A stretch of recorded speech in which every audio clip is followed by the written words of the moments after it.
তিন শিশুর তিন কাল, মোহাম্মদ আলম মিয়া স্বরচিত কবিতা।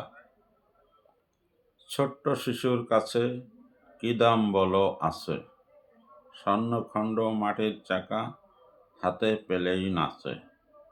বড়দের কাছে যাহা মূল্যহীন বা ফেলনা, শিশুদের কাছে তাহা অতি প্রিয় খেলনা।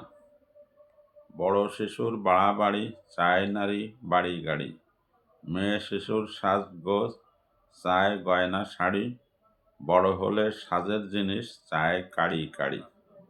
বুড়ো শিশুর চাওয়া খানিক যতন পাওয়া, সময় মতন নাওয়া সময় মতন খাওয়া। ছোট্ট শিশুর সঙ্গে সময় কাটাতে রঙ্গে, শিশুর সনে একটুখানি খেলার জন্যে বায়না, এর চেয়ে বেশি বুড়ো শিশু তেমন কিছু চায় না।